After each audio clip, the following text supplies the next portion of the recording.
அனைவருக்கும் வணக்கம்.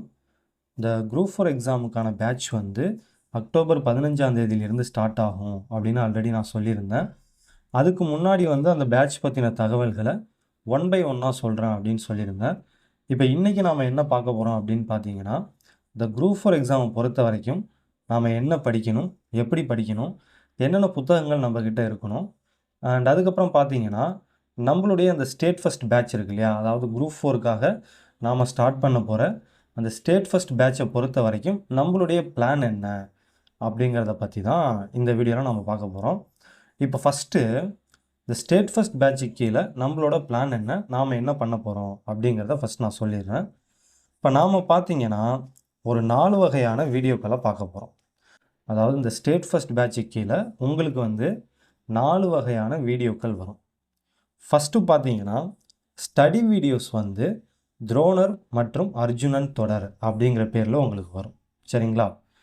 இந்த பேரை நான் ஏன் சூஸ் பண்ணேன், அதாவது ஸ்டடி வீடியோஸ்க்கு துரோணர் மற்றும் அர்ஜுனன் தொடர் அப்படின்னு இந்த பேரை நான் ஏன் சூஸ் பண்ணேன் அப்படின்னு பார்த்தீங்கன்னா, இப்போ மகாபாரதம் கதை தெரிஞ்சவங்களுக்கு இந்த 2 பேரும் கண்டிப்பாக தெரிஞ்சிருக்கும். கரெக்டுங்களா? ஸோ மகாபாரதத்தில் பார்த்தீங்கன்னா இந்த அர்ஜுனனுங்கிற கேரக்டர் வந்து இந்த துரோணருங்கிற கேரக்டர்கிட்ட தான் வில்வித்தை உட்பட எல்லா பயிற்சியுமே, அதாவது எல்லா போர்க்கலையுமே கற்றுப்பார். சரிங்களா?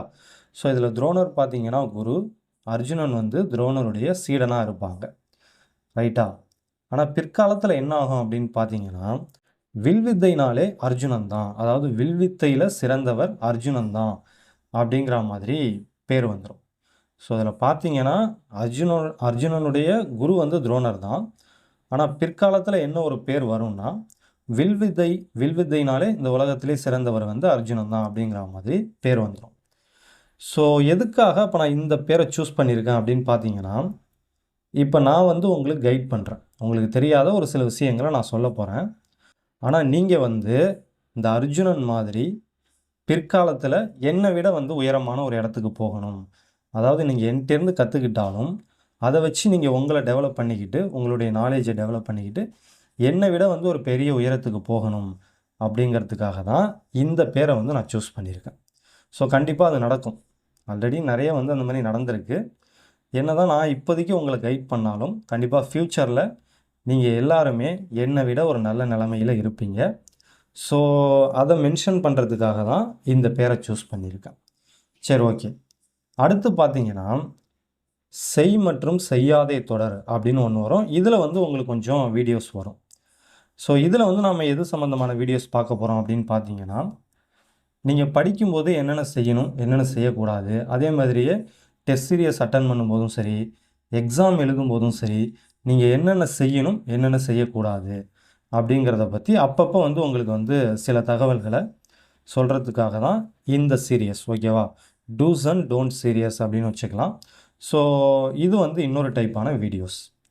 அடுத்து பார்த்தீங்கன்னா வீக்லி ஒன்ஸ் அப்படி இல்லைனா ஒரு 10 days ஒன்ஸ் வந்து உங்களுக்கு லைவில் வந்து ஒரு குவிஸ் ப்ரோக்ராம் மாதிரி ஒன்று நடத்தலான்ட்டு இருக்கேன். அதாவது லைவில் வந்து நான் கொஷின் கேட்பேன், நீங்கள் வந்து லைவில் ஆன்சர் பண்ணுற மாதிரி இருக்கும். ஸோ இது வந்து வீக்லி ஒன்ஸ் இல்லைனா வந்து 10 days ஒன்ஸ் வச்சுப்போம். அதுவும் சிலபஸில் கொஞ்சம் கம்ப்ளீட் பண்ணதுக்கப்புறம் அதை நம்ம ஸ்டார்ட் பண்ணுவோம். சரிங்களா? சரி, ஓகே. அடுத்து பார்த்தீங்கன்னா இன்னொரு வகையான வீடியோக்கள் உங்களுக்கு வரும். அதுக்கு வந்து நான் இன்னும் பேர் வைக்கல, அது கரெக்டான பேர் வந்து எனக்கு கிடைக்கல. ஸோ இந்த டைப்பில் நம்ம என்ன பண்ண போகிறோம், அந்த தேர்ட் டைப் இருக்கு இல்லையா, கொஷின் மார்க் போட்டிருக்கேன்ல. ஸோ இதில் வந்து எந்த மாதிரியான வீடியோ உங்களுக்கு வரும்னா, என்னுடைய அனுபவங்கள், நான் படிக்கும்போது என்னெல்லாம் பண்ணேன், என்னென்ன தப்பு பண்ணேன், அதுக்கப்புறம் அதை எப்படி சரி பண்ணிக்கிட்டேன், அதே மாதிரி என்னுடைய நண்பர்களுடைய அனுபவம், அவங்க படிக்கும்போது என்னென்ன தப்பு பண்ணாங்க, அதை எப்படி சரி பண்ணாங்க, இப்போ எப்படி அவங்க போஸ்ட்டுக்கு வந்தாங்க. ஸோ இந்த மாதிரியான தகவல்கள்லாம் சொல்கிறதுக்காக சில வீடியோஸ் வந்து உங்களுக்கு வரும். அதுக்கு வந்து நான் இன்னும் பேர் வைக்கல, அந்த வீடியோ தொடருக்கு நான் இன்னும் பேர் வைக்கல. ஸோ இதெல்லாம் தான் நம்ம பிளான். சரிங்களா? இப்போ இதில் பார்த்தீங்கன்னா இந்த எல்லா வீடியோஸுமே உங்களுக்கு ஃப்ரீ தான். சரிங்களா? இது எல்லாத்தையுமே நான் யூடியூப்பில் தான் ஸ்ட்ரைட்டாக அப்லோட் பண்ண போகிறேன். இது எல்லாத்தையும் நீங்கள் வந்து ஃப்ரீயாகவே பார்த்துக்கலாம். ரைட்டுங்களா? இப்போ இது போக நம்ம ஏற்கனவே போன வீடியோவில் சொன்ன மாதிரி டெஸ்ட் சீரியஸ் வந்து உங்களுக்கு ஜனவரி மாதத்துக்கு அப்புறம் ஸ்டார்ட் ஆகும். சரிங்களா? ஸோ இது வரைக்கும் உங்களுக்கு பிரச்சனை கிடையாது. இது எல்லாமே நீங்கள் ஃப்ரீயாகவே பார்த்துக்கலாம். ஆனால் இது போக பார்த்தீங்கன்னா, ஒரு நிமிஷம். டெஸ்ட் சீரியஸை நீங்கள் ஃப்ரீயாக ஆக்சஸ் பண்ணுறதுக்கு போன வீடியோவிலேயே நான் ஒரு கண்டிஷன் ஒன்று சொல்லியிருந்தேன். அந்த கண்டிஷனை ஃபாலோ பண்ணுறவங்களுக்கு மட்டும் டெஸ்ட் சீரியஸ் ஃப்ரீ அப்படிங்கிற மாதிரி சொல்லியிருந்தேன். பட் இப்போ அந்த கண்டிஷனில் வந்து நம்ம சின்னதாக ஒரு சேஞ்ச் ஒன்று பண்ணிக்கலாம்.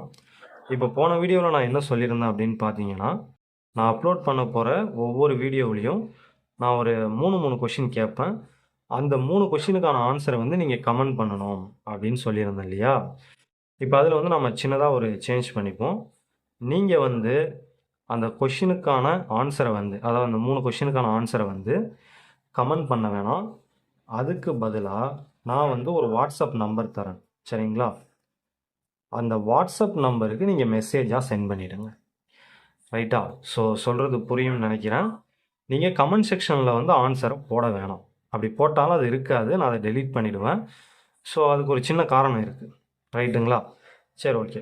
அதுக்கு பதிலாக என்ன பண்ணுறீங்கன்னா, நான் இந்த வீடியோவோட எண்டில் வந்து ஒரு வாட்ஸ்அப் நம்பர் கொடுத்துருப்பேன். அந்த வாட்ஸ்அப் நம்பருக்கு வந்து நீங்கள் அந்த 3 கொஷினுக்கான ஆன்சரையும் மெசேஜ் பண்ணுங்கள். அண்ட் ரொம்ப முக்கியமான விஷயம், நீங்கள் ஃபஸ்ட் டைம் மெசேஜ் பண்ணும்போது, இப்போ இந்த வீடியோவிலேயே பார்த்தீங்கன்னா ஒரு 3 கொஷின் இருக்கும். இன்னையிலேருந்தே அந்த கண்டிஷன் வந்து ஸ்டார்ட் ஆகுது. இப்போ இந்த வீடியோவிலேயே பார்த்தீங்கன்னா நான் ஒரு 3 இடத்துல வந்து 3 கொஷின் கேட்டிருப்பேன். அந்த 3 கொஷினுக்கான ஆன்சரை வந்து நான் கடைசியாக கொடுத்துருக்குற இந்த வாட்ஸ்அப் நம்பருக்கு அனுப்புங்க. இப்போ ஃபஸ்ட் டே மட்டும் என்ன பண்ணுறீங்கன்னா, இன்னைக்கு வீடியோவில் பார்த்தீங்கன்னா டைட்டிலில் வந்து டே 3ன்னு இருக்கும், சரிங்களா? ஸோ டைட்டிலில் பார்த்தீங்கன்னா தெரியும், டே 3ன்னு இருக்கும். ஸோ இதை வந்து மென்ஷன் பண்ணிவிடுங்க. ஒவ்வொரு நாளும் அந்த வீடியோவுக்கு வந்து நான் என்ன டே மென்ஷன் பண்ணியிருக்கனோ அதை வந்து மென்ஷன் பண்ணிவிடுங்க. பண்ணிவிட்டு இன்றைக்கி ஃபஸ்ட் நாளுங்கிறதுனால உங்களுடைய நேமை போட்டுருங்க, சரிங்களா? ஸோ ஃபஸ்ட்டு டே 3ன்னு போட்டுருங்க. அடுத்து உங்கள் நேம் என்னவோ நேமை போட்டுருங்க. ஸோ அதுக்கப்புறம் வந்து கொஷின் நம்பர் 1, ஸோ இதுக்கான ஆன்சர். அதே மாதிரியே கொஷின் நம்பர் 2, அதுக்கான ஆன்சர். அதுக்கப்புறம் பார்த்தீங்கன்னா கொஷின் நம்பர் 3, இதுக்கான ஆன்சர்.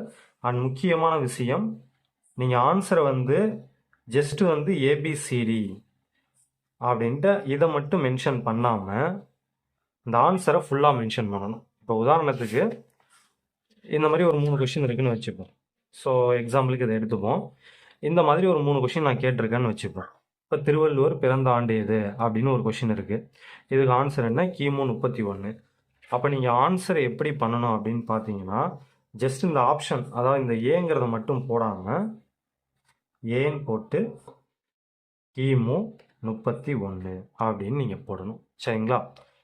அதே மாதிரியே புரட்சிகவின்னு போற்றப்படுபவர் பாரதிதாசன், கரெக்டாக? ஸோ அப்போ 2னா பின்னு போட்டு பாரதிதாசன்.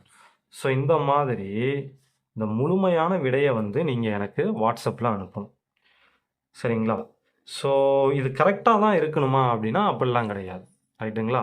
நீங்கள் அனுப்பணும், அவ்வளோதான். என்னை பொறுத்த வரைக்கும் நீங்கள் வீடியோவை ஃபுல்லாக பார்க்குறீங்களா, டெடிக்கேட்டடாக இருக்கிறீங்களா, உண்மையாக படிக்கிறீங்களா அப்படிங்கிறது தான் எனக்கு முக்கியம். ஏன்னா அந்த மாதிரி நீங்கள் இருந்தால் தான் உங்களை வந்து என்னால் பாஸ் பண்ண வைக்க முடியும், சரிங்களா? ஸோ அதுக்காக தான் இந்த முயற்சி. அதனால் நீங்கள் வந்து கண்டிப்பாக இதுக்கு கரெக்டான ஆன்சரை தான் பண்ணணும் அப்படின்னு அவசியம் கிடையாது. நீங்கள் ஜஸ்ட் எனக்கு மெசேஜ் பண்ணுங்கள். மெசேஜ் பண்ணதும் கரெக்டான ஆன்சரை நான் உங்களுக்கு ரிப்ளை பண்ணிவிடுவேன். அண்ட் இன்னொரு முக்கியமான விஷயம், தயவு செஞ்சு இந்த நம்பருக்கு, அதாவது நான் கொடுக்க போகிற இந்த நம்பருக்கு வந்து கால்லாம் பண்ணாதீங்க. ஏன்னா இது வந்து ஒரு டம்மி நம்பர் தான், சரிங்களா? இந்த நம்பர் வந்து நான் யூஸ் பண்ணுறது கிடையாது. ஜஸ்ட் இதை வாட்ஸ்அப்புக்காக மட்டும்தான் வச்சுருக்கேன், ரைட்டுங்களா? ஸோ அதனால் வந்து இதுக்கு கால் பண்ண வேணாம். அதே மாதிரியே உங்களுக்கு வேறு ஏதாவது சந்தேகங்கள் இருந்தாலும் இதில் வந்து நீங்கள் பண்ண வேணாம், சரிங்களா? இது முழுக்க வந்து ஒவ்வொரு நாளும் நீங்கள் இந்த 3 கொஷினுக்கு ஆன்சர் பண்ணுவீங்க இல்லையா, அது மட்டும்தான் அதில் இருக்கணும். வேறு எதையுமே நீங்கள் இதில் கொண்டு வராதீங்க. ஏன்னா அப்படி பண்ணாதான் கடைசியாக அந்த 100 நாள் முடிஞ்சதுக்கப்புறம் உங்களுடைய சார்ட்டை நான் ஓப்பன் பண்ணி பார்த்தேன்னா நீங்கள் ஒவ்வொரு நாளும் கரெக்டாக ஆன்சர் பண்ணியிருக்கீங்களா இல்லையான்னு என்னால் ஈஸியாக பார்க்க முடியும். ஸோ பார்த்துட்டு இந்த 100 நாளுமே நீங்கள் கரெக்டாக ஆன்சர் பண்ணியிருந்தீங்கன்னா, கரெக்டாக மீன்ஸ் 100 நாள் நீங்கள் ஆன்சர் பண்ணியிருந்தீங்கன்னா உங்களுக்கு வந்து டெஸ்ட் சீரியஸை நான் ஃப்ரீயாக கொடுக்க முடியும். ஸோ அதனால் இந்த வாட்ஸ்அப் நம்பருக்கு நீங்கள் எதை மட்டும்தான் அனுப்பணும் அப்படின்னு பார்த்தீங்கன்னா, ஜஸ்ட்டு ஒவ்வொரு வீடியோவிலையும் நான் கேட்குற இந்த 3 கொஷினுக்கான ஆன்சரை மட்டும்தான் நீங்கள் அனுப்பணும். அதே மாதிரி நான் ஏற்கனவே சொன்ன மாதிரி இந்த டேவை மென்ஷன் பண்ணிடுங்க, ரைட்டுங்களா? ஒவ்வொரு வீடியோவிலையும் டைட்டிலில் வந்து நான் ஒரு டே ஒன்று கொடுத்துருப்பேன். இப்போ இன்றைக்கி வீடியோவில் பார்த்தீங்கன்னா டே 3ன்னு இருக்கும்.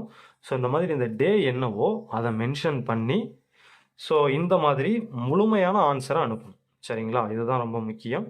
இதை வந்து நீங்கள் கரெக்டாக ஃபாலோ பண்ணிட்டீங்கன்னா உங்களுக்கு வந்து டெஸ்ட் சீரியஸ் ஃப்ரீ.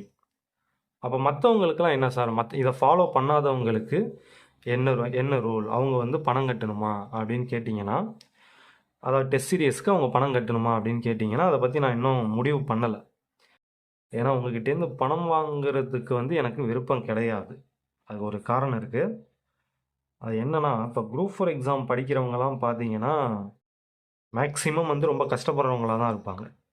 ஏன்னா அவங்க கஷ்டப்படுறவங்களா இருக்கிறதுனால தான் இந்த குரூப் 4 எக்ஸாமே அவங்க சூஸ் பண்ணியிருப்பாங்க. அவங்க வீட்டில் கொஞ்சம் வசதி இருந்தால் கூட இந்த குரூப் 4 பக்கம் அவங்க வரமாட்டாங்க. குரூப் 2, குரூப் 1ன்னு இந்த மாதிரி எக்ஸாம் தான் அவங்க வந்து எய்ம் பண்ணி படிப்பாங்க. சரிங்களா? ஸோ அப்போ ஆல்ரெடி குரூப் 4க்கு படிக்கிறவங்க கண்டிப்பாக வந்து கஷ்டப்படுறவங்களா தான் இருப்பாங்க.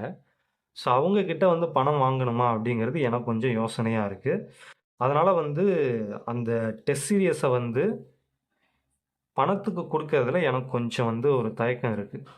ஸோ அதனால் மேக்ஸிமம் நீங்கள் இதை ஃபாலோ பண்ணுங்கள். இந்த மாதிரி நான் சொல்கிற மாதிரி 100 வீடியோவுக்கும் உங்களுடைய ஆன்சரை வந்து எனக்கு வாட்ஸ்அப்பில் மெசேஜ் பண்ணி முடிஞ்ச வரைக்கும் இந்த டெஸ்ட் சீரியஸை ஃப்ரீயாக அட்டன் பண்ணுறதுக்கு ட்ரை பண்ணுங்கள்.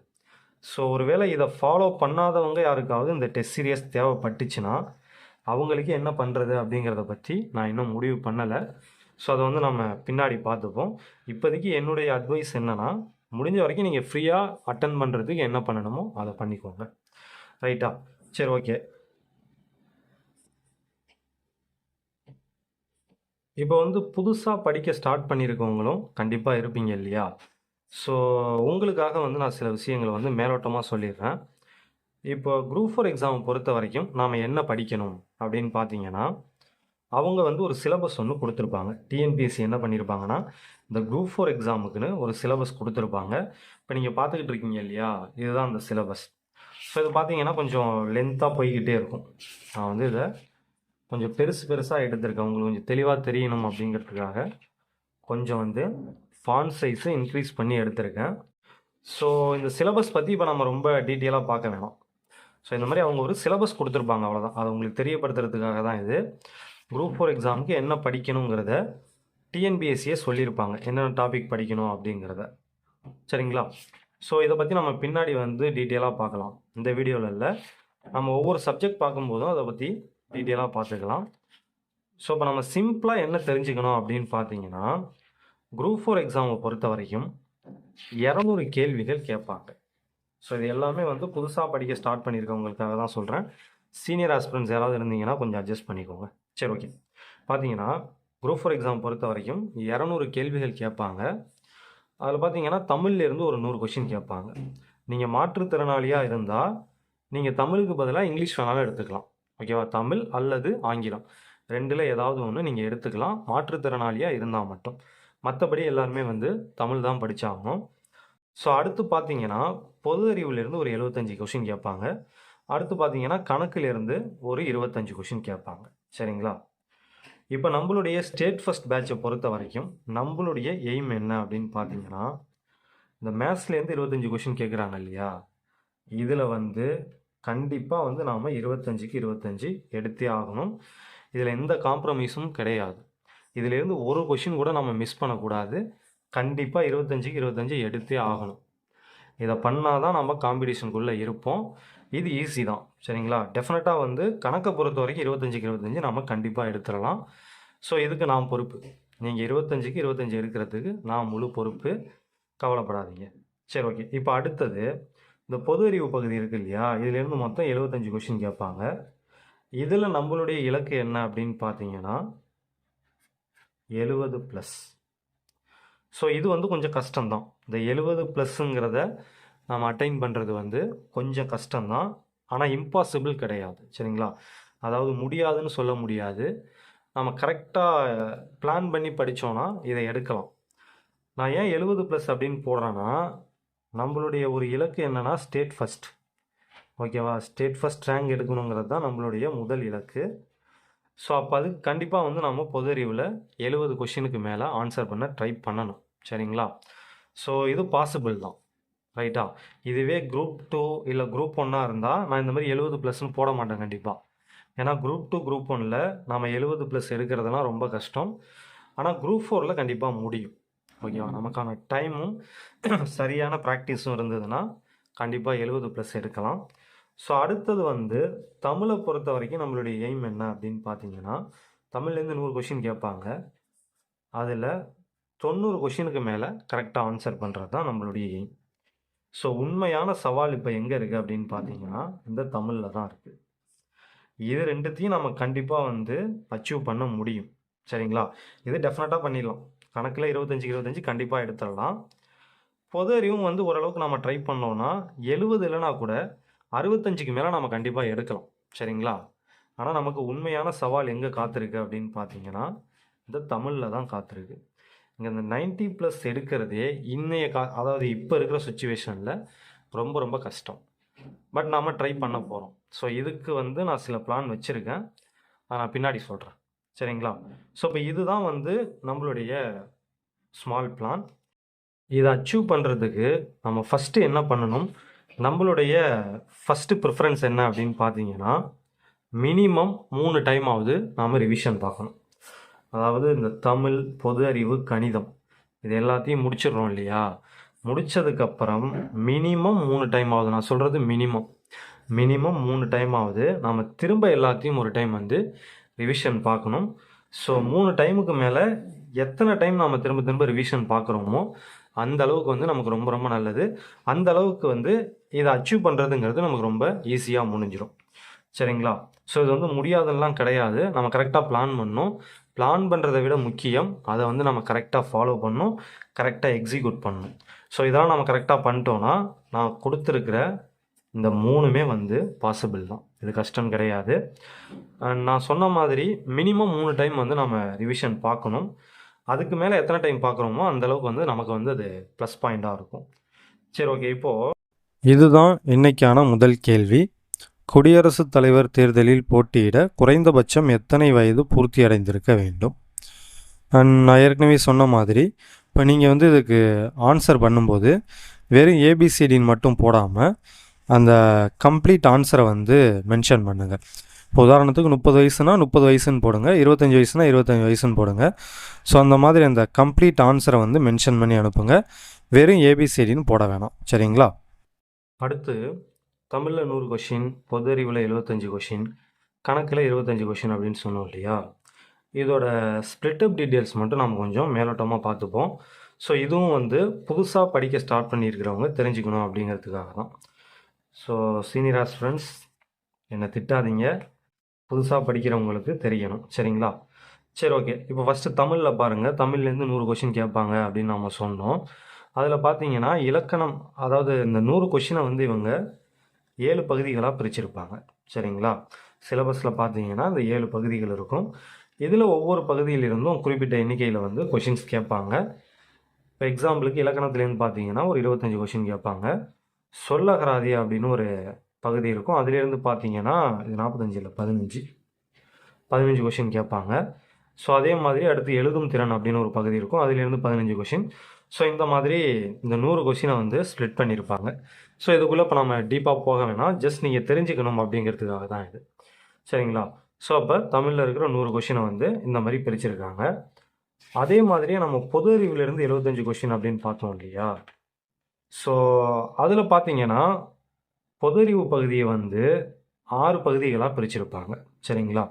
ஆக்சுவலாக பொது அறிவு பார்த்தீங்கன்னா உங்களுக்கு ஜென்ரல் ஸ்டடீஸும் ஆப்டிடியூடும் சேர்ந்து வந்துடும். சரிங்களா? சேர்ந்து 100 கொஷின். அதில் இந்த ஜென்ரல் ஸ்டடீஸ்லேருந்து மட்டும் 75 கொஷின் வரும். சரிங்களா? சரி, ஓகே. இப்போ இந்த 75 கொஷினை பார்த்தீங்கன்னா நான் ஏற்கனவே சொன்ன மாதிரி 7 பகுதிகளாக பிரிச்சிருப்பாங்க. 6 பகுதிகளாக பிரிச்சிருப்பாங்க. பிரித்து ஒவ்வொரு பகுதியிலிருந்தும் ஒரு குறிப்பிட்ட எண்ணிக்கையில் கொஷின் கேட்பாங்க. இப்போ இந்த பொது அறிவு பகுதியில் பார்த்தீங்கன்னா அறிவியலிருந்து 5 கொஷின் கேட்பாங்க, புவியியலிருந்து ஒரு 5 கொஷின் கேட்பாங்க. ஸோ அடுத்து பார்த்தீங்கன்னா இந்தியாவின் வரலாறு, பண்பாடு மற்றும் இந்திய தேசிய இயக்கம் இதிலேருந்து ஒரு 10 கொஷின். அடுத்து இந்தியன் பாலிட்டி, அதாவது இந்திய ஆட்சியியல் அப்படிங்கிற பகுதியிலிருந்து ஒரு 15 கொஷின் கேட்பாங்க. அடுத்து இந்திய பொருளாதாரம் மற்றும் தமிழ்நாட்டில் வளர்ச்சி நிர்வாகம் இந்த பகுதியிலிருந்து ஒரு 20 கொஷின் கேட்பாங்க.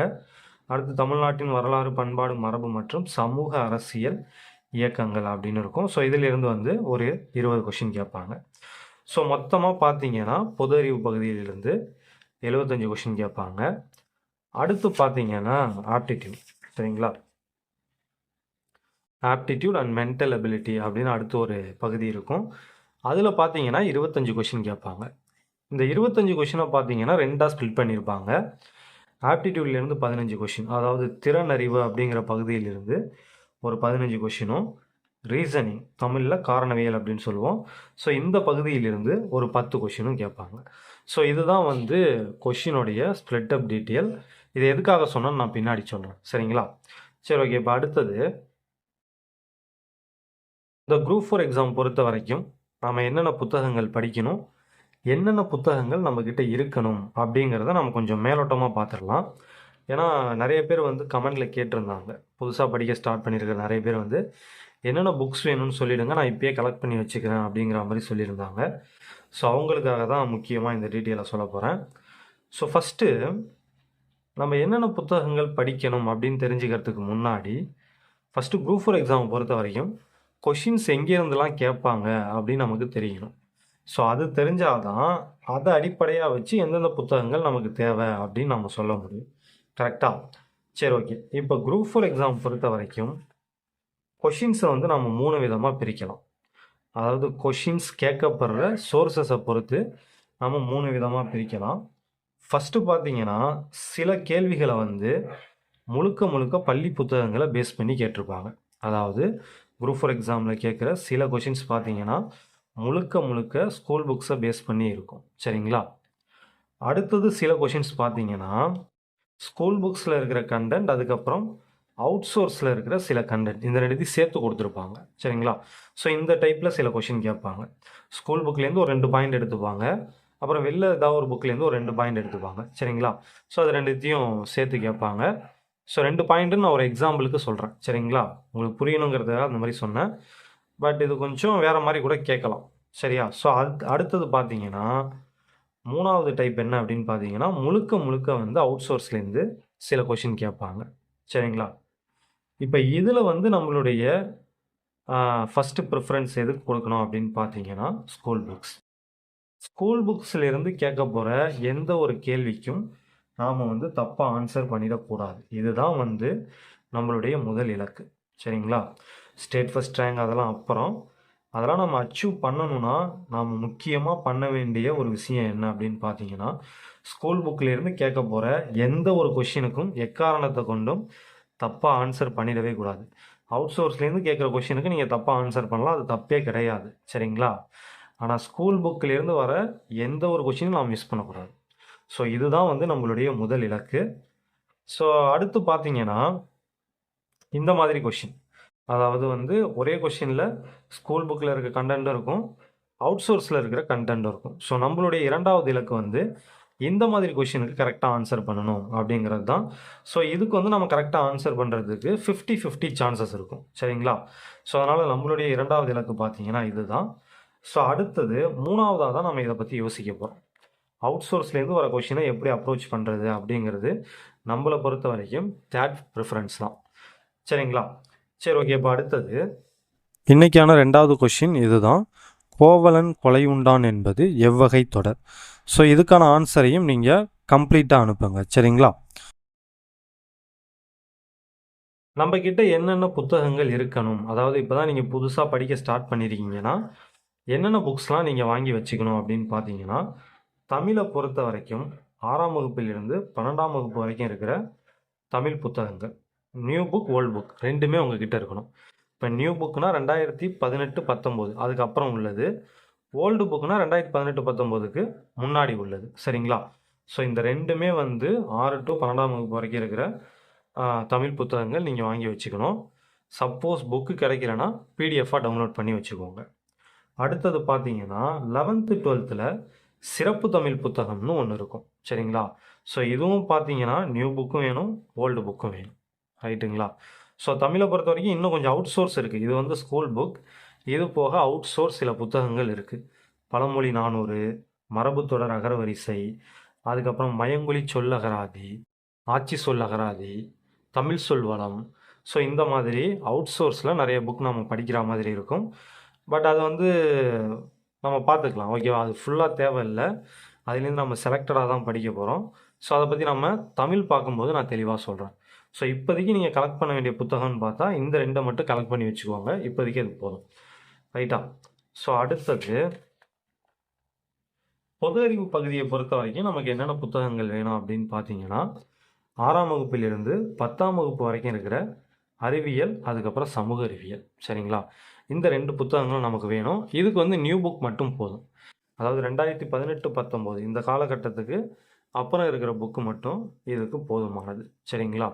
ஸோ 6வதுலேருந்து 10வது வரைக்கும் இருக்கிற அறிவியல், சமூக அறிவியல் புத்தகங்களை கலெக்ட் பண்ணிக்கோங்க. அதுக்கப்புறம் பார்த்தீங்கன்னா 11th, 12th சில புத்தகங்கள். உயிர் தாவரவியல், உயிர் விலங்கியல், அப்புறம் புவியியல், வரலாறு, அறவியலும் இந்திய பண்பாடும், அரசியல் அறிவியல், பொருளியல், வணிகவியல். சரிங்களா? ஸோ இதெல்லாம் பார்த்து தயவு செஞ்சு பயந்துடாதீங்க. அதாவது தமிழுக்கு இவ்வளோ புக்கு சொல்லியிருக்கீங்க, இப்போ பொது அறிவுன்னு சொல்லிட்டு இவ்வளோ புக்கு சொல்கிறீங்க. இதெல்லாம் எப்போ சார் படித்து முடிக்கிறது? இதுக்கே 10 வருஷம் ஆகும்ல இருக்கே அப்படின்னா நினைக்காதீங்க. ஸோ இதில் வந்து நம்ம எந்த புத்தகத்தையுமே வந்து ஃபுல்லாக படிக்க போகிறதில்ல. நமக்கு வந்து ஃபுல்லாக தேவைப்படாது. எந்த ஒரு புத்தகத்தையும் நம்ம வந்து ஃபுல்லாக படிக்கணும்னு அவசியம் கிடையாது. நமக்கு ஆல்ரெடி நான் சொன்ன மாதிரி சிலபஸ்னு ஒன்று கொடுத்துருப்பாங்க. சரிங்களா? அந்த சிலபஸில் இருக்கிற டாபிக்ஸுக்கு ரிலேட்டடாக இந்த புத்தகங்களில் எங்கெங்கே இருக்கோ அதை மட்டும் நம்ம தேடி படிச்சுக்கிட்டோன்னா போதும். மற்றபடி இந்த முழு புத்தகத்தையும் நம்ம படிக்கணும்னு அவசியம் கிடையாது. அதனால் புதுசாக படிக்க ஸ்டார்ட் பண்ணியிருக்கிறவங்க இந்த லிஸ்ட்டை பார்த்து பயந்துடாதீங்க. சரிங்களா? ஸோ இது வந்து நீங்கள் கலெக்ட் பண்ணி வச்சுக்கிறதுக்காக தான் நான் கொடுக்குறேன். மற்றபடி இந்த புத்தகத்தை எல்லாத்தையுமே நாம் ஃபுல்லாக படிக்க வேண்டிய அவசியம் கிடையாது. சரியா?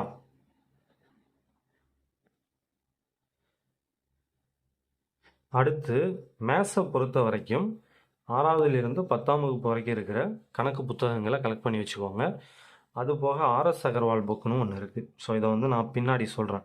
இது எப்படி வாங்குறது, இதுக்கு பிடிஎஃப் இருக்கா, பிடிஎஃப் வச்சுக்கலாமா அப்படிங்கிறத பற்றி நான் மேத்ஸ் பார்க்கும்போது சொல்கிறேன்.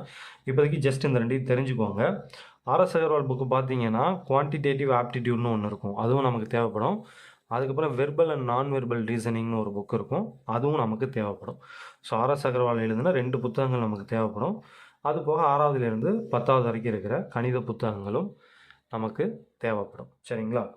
சரி, ஓகே. இப்போ அடுத்தது, இப்போ நாம் வந்து ஃபஸ்ட்டு எங்கேருந்து ஸ்டார்ட் பண்ண போகிறோம்? இப்போ நம்மளுடைய ஸ்டேட் ஃபஸ்ட் பேட்சில் நாம் வந்து ஃபஸ்ட்டு எந்த சப்ஜெக்ட் ஸ்டார்ட் பண்ண போகிறோம் அப்படின்னு பார்த்தீங்கன்னா, இந்த 3 சப்ஜெக்ட் தான் ஃபஸ்ட்டு நாம் வந்து ஸ்டார்ட் பண்ண போகிறோம். அதாவது இந்தியன் பாலிட்டி, ஓகேவா? அடுத்து வந்து தமிழ்நாட்டின் வரலாறு, பண்பாடு, மரபு மற்றும் சமூக அரசியல் இயக்கங்கள், இது அடுத்து பார்க்க போகிறோம். அடுத்து பார்த்தீங்கன்னா ஆப்டிடியூட் அண்ட் ரீசனிங். சரிங்களா? இப்போ இதில் பார்த்தீங்கன்னா ஃபஸ்ட்டு வந்து நம்ம 2 சப்ஜெக்ட் தான் எடுத்துக்க போகிறோம். இதில் 3 இருக்குது, பட் இதுலேயே பார்த்தீங்கன்னா ஃபஸ்ட் நம்ம 2 சப்ஜெக்ட் தான் எடுத்துக்க போகிறோம். ஃபஸ்ட்டு பார்த்தீங்கன்னா ரீசனிங். சரிங்களா? அதுக்கப்புறம் வந்து இந்தியன் பாலிட்டி. சரிங்களா? எதுக்காக இந்த 2த்தையும் எடுத்துக்கிறோம் அப்படின்னு பார்த்தீங்கன்னா, இந்த 2லேயுமே நம்ம ஃபுல் மார்க் எடுக்கலாம். சரிங்களா? அதாவது ரீசனிங்லேருந்து ஒரு 10 கொஷின் வருதுன்னு வச்சுக்கலாம். 10 கொஷினுக்குமே நம்ம கரெக்டாக ஆன்சர் பண்ண முடியும். அதேமாதிரி பாலிட்டியிலேருந்து கேட்க போகிற 15 கொஷினுக்கும் நம்ம கரெக்டாக ஆன்சர் பண்ணிடலாம். ஸோ அடுத்து இதில் ஏதாவது ஒன்று முடிஞ்சதுக்கப்புறம் அடுத்து வந்து நாம் இந்த ஆப்டிடியூடை உள்ளே கொண்டு வருவோம். அடுத்தது பார்த்தீங்கன்னா இந்த சப்ஜெக்ட் உள்ளே வரும். சரிங்களா? ஸோ அதாவது நம்மளுடைய பிளான் என்ன அப்படின்னு பார்த்தீங்கன்னா, ஃபஸ்ட்டு வந்து இந்தியன் பாலிட்டியும் ரீசனிங், அதாவது காரணவியல், இந்த 2 தான் எடுக்க போகிறோம். இதில் வீடியோஸ் உங்களுக்கு எப்படி வரும் அப்படின்னு பார்த்தீங்கன்னா, ஃபஸ்ட்டு வந்து இப்போ ரீசனிங் நாம் எடுக்கிறோன்னு வச்சுங்களேன். ரீசனிங்லேருந்து ஒரு டாபிக் நாம் எடுத்துப்போம். சரிங்களா? இதெல்லாம் நிறைய டாபிக்ஸ் இருக்கும், அதுலேருந்து ஒரு டாபிக் நாம் எடுப்போம். இந்த டாப்பிக்கை முடித்ததுக்கப்புறம் பாலிட்டி எடுத்துப்போம். பாலிட்டியிலேருந்து ஒரு டாபிக் எடுத்துப்போம். சரிங்களா? ஸோ இந்த டாபிக் முடிஞ்சதுக்கப்புறம் திரும்ப ரீசனிங்லேருந்து ஒரு டாபிக். ஸோ இந்த மாதிரி அப்படியே இது வந்து சைக்கிளிக்காக அப்படியே மாறி மாறி வந்துக்கிட்டு இருக்கும். ஸோ இப்படி வரும்போது ஏதாவது ஒரு கட்டத்தில் இந்த 2ல் ஏதாவது ஒரு சப்ஜெக்ட் வந்து கம்ப்ளீட் பண்ணிடுவோம் ஃபஸ்ட்டு. சரிங்களா? அப்படி பண்ணதுக்கப்புறம் ஒருவேளை ரீசனிங்கை கம்ப்ளீட் பண்ணோன்னா அடுத்தது இந்த ஆப்டிடியூட் உள்ளே வரும். சப்போஸ் பாலிட்டியை ஃபஸ்ட் நம்ம கம்ப்ளீட் பண்ணோன்னா இந்த தமிழ்நாடுடைய வரலாறு, பண்பாடு இருக்குது இல்லையா, இது வந்து உள்ளே வரும். சரிங்களா?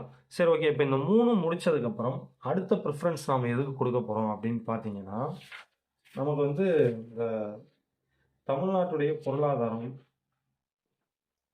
அதாவது தமிழ்நாட்டுடைய பொருளாதாரம் இல்லை, இந்திய பொருளாதாரம், அதுக்கப்புறம் தமிழ்நாட்டில் வளர்ச்சி நிர்வாகம் அப்படின்னு ஒரு டாபிக் இருக்கும். பார்த்தீங்கன்னா தெரியும். ஸோ இதுதான் வந்து அடுத்தது நம்ம டச் பண்ணுவோம். அண்ட் ரொம்ப முக்கியமான விஷயம், தமிழை வந்து இப்போதைக்கு நம்ம டச் பண்ண போகிறதே கிடையாது. அதுக்கு 2 காரணம் இருக்குது.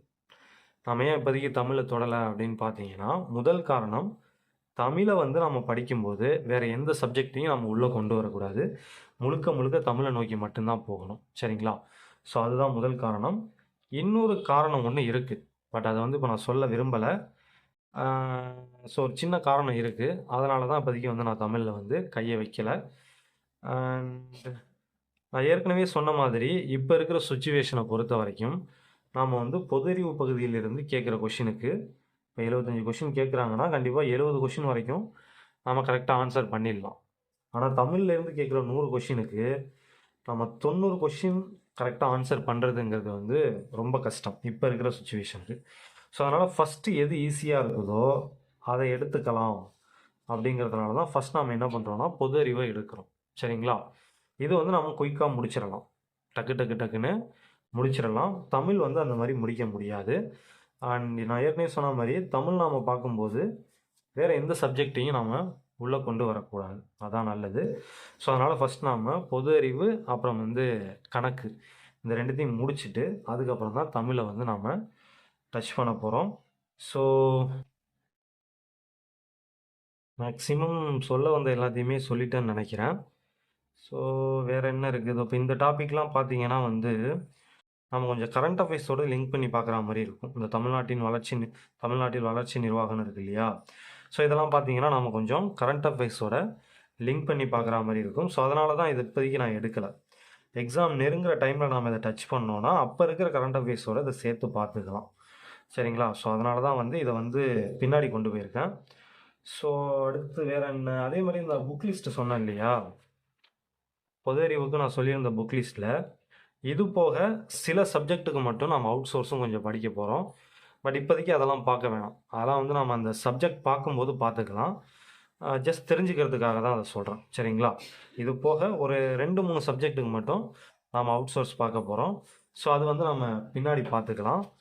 அண்ட் இன்னொரு முக்கியமான விஷயம், நான் வந்து 4 வகையான வீடியோ வரும் அப்படின்னு சொன்னேன் இல்லையா? இந்த மாதிரி 4 வகையான வீடியோக்கள் வரும் அப்படின்னு சொல்லியிருந்தேன் இல்லையா? இந்த எல்லா வீடியோவுமே நாங்கள் பார்க்கணுமா? இந்த எல்லாத்துலேயுமே அந்த 3 கொஷின் இருக்குமா அப்படின்னு கேட்டிங்கன்னா, இதில் அந்த 3 கொஷின் இருக்கும். இதுலேயும் அந்த 3 கொஷின் இருக்கும்.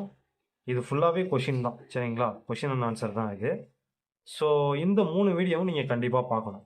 சரிங்களா? இப்போ இது போக நான் இன்னொரு டைப் சொல்லியிருந்தேன் இல்லையா? அதாவது என்னுடைய அனுபவம், நான் எப்படி படித்தேன், என்னென்ன தப்பு பண்ணேன்.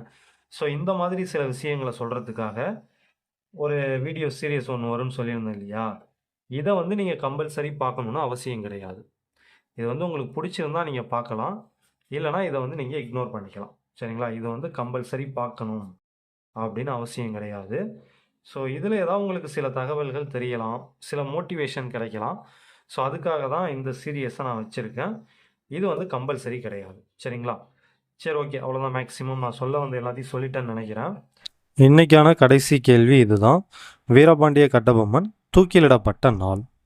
ஸோ இப்போ நீங்கள் என்ன பண்ணணும் அப்படின்னு பார்த்தீங்கன்னா, இந்த வீடியோவில் நான் கேட்டிருந்த அந்த 3 கொஷினுக்கும் வாட்ஸ்அப் நம்பரில் ஆன்சரை வந்து மெசேஜ் பண்ணி அனுப்புங்க. ஸோ உங்களுக்கு கரெக்டான ஆன்சரை நான் அதிலே ரிப்ளை பண்ணுறேன். அண்ட் முக்கியமான விஷயம், இந்த ஆன்சரை தவிர வேறு எந்த கொஷினையும் நீங்கள் அதில் கேட்காதீங்க. சரிங்களா? ஸோ உங்களுக்கு ஏதாவது சந்தேகங்கள் இருந்ததுன்னா அதை வந்து கமெண்ட்டில் கேளுங்க. நான் கமெண்ட் பார்த்துட்டு அடுத்த வீடியோவில் இல்லைனா அந்த கமெண்ட்லேயே கூட நான் உங்களுக்கு வந்து ரிப்ளை பண்ணுறேன். பட் இந்த வாட்ஸ்அப் நம்பரை பொறுத்த வரைக்கும் நான் திரும்பவும் சொல்கிறது, இதில் வந்து உங்களுடைய அந்த ஆன்சர் மட்டும்தான் இருக்கணும். டேட்டை மென்ஷன் பண்ணி, அதாவது எந்த டே அப்படின்னு மென்ஷன் பண்ணிவிட்டு ஆன்சரை மட்டும் போடுங்க. அப்போ தான் கடைசியாக என்னால் கன்சால்டேட் பண்ணி பார்க்குறதுக்கு எனக்கு கொஞ்சம் ஈஸியாக இருக்கும். சரிங்களா? ஸோ மேக்ஸிமம் எல்லாம் சொல்லிட்டேன்னு நினைக்கிறேன். பார்க்கலாம்.